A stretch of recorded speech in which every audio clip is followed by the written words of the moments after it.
Hey crafty cuties, it's time to show you the results from my faux rice paper, and I did start to peel these off last night because I was just curious, but I wanted to make sure and tell you which is which. So if you didn't watch the video where I made the faux rice paper, I will link it below. It was a live stream, but anyways, let's get into the results.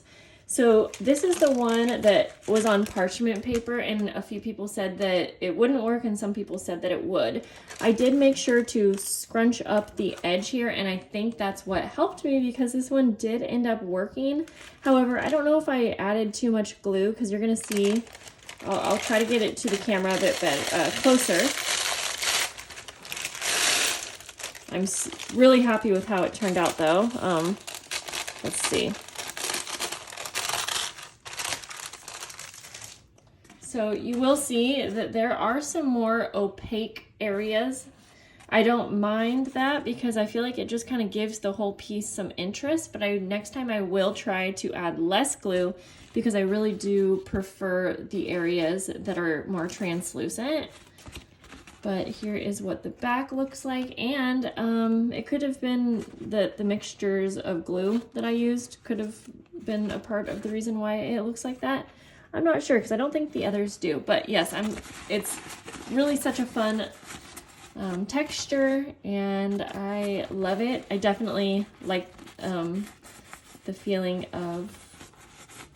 of this piece here. Okay, so then if you remembered, I also did 2 pieces on bubble wrap, and that turned out really fun. So this one you can see, I'm hoping you can see, I'm doing it right next to the window so the lighting's better. It's a lot more translucent, and this is exactly what I was kind of hoping for with the first piece, and I think I remember using less glue on this one anyways. It feels super sturdy. You could definitely still rip it, but yes. And then in person, I don't know on camera if you can see, I think so, there is the texture from the bubble wrap, and it almost looks like the backing is kind of made out of bubble wrap. I'm not even sure how to explain that other than that. So very excited about that. Then this turned out really cool. I'm definitely going to keep the bubble wrap because you can see, I think on camera, definitely how this one looks. It just almost looks like this is pattern paper that was made into bubble wrap. But again, it's so much more sturdy than the original pattern paper itself.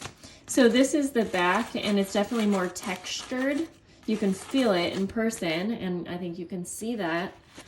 It's a little bit more like shiny, I guess, but this one feels a lot more matte. This is the front. Super fun. I'm really excited that these turned out better than what I expected. Now these 2 were done on a Ziploc bag, and I actually did acquire some more plastic packaging, so I'm going to be making a lot of these, I think. So this was a clear napkin, just 1 ply, and I did use some ink in the glue mixture. I used Distress Oxide spray in milled lavender, just a bit, and I like that because you can see just a little hint of color in person. So this was the back, and it's super shiny, almost like a plastic, and then the front is more matte, and it really does remind me of rice paper in a way. Super sturdy as well. And then this was the first one I did on the Ziploc again, and this one I think just had just the right amount of glue, and I remember I did not overdo it with glue because I wasn't really quite sure what I was doing. So the back again is shiny, you can see that, it's very plasticky, and then the front is just kind of like a matte, opaque, translucent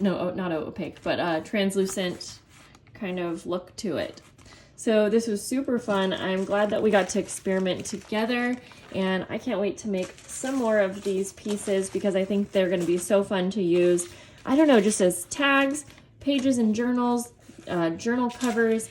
Hopefully I'll be able to make a video showing you different ways that I end up using these. And I know that some of you were having trouble making the faux rice paper, so I hope that by showing you my results, maybe that will help you. I'm not sure if the scrunching up the edges is what really helped me be able to release the pages, or, you know, again, maybe it was just the mixture of glue that I used, which was a mixture of a white school glue. It was just Elmer's, decoupage glue, and water. And the decoupage glue, I'll actually grab them all for you just to show you, but keep in mind that results can definitely just vary depending on like what the humidity is at where you live, what the temperature and all of that. But here we go. So I probably used like, I think, I'm gonna just say I used like a third of this, and then a third glue. So yeah, so there we go. I hope that helps you guys. And I used a brush to go ahead and apply the glues. But if you want to see my video, then you can check out that live stream, which I will link below. Thank you guys for joining along, and I'll see you in the next video. Bye.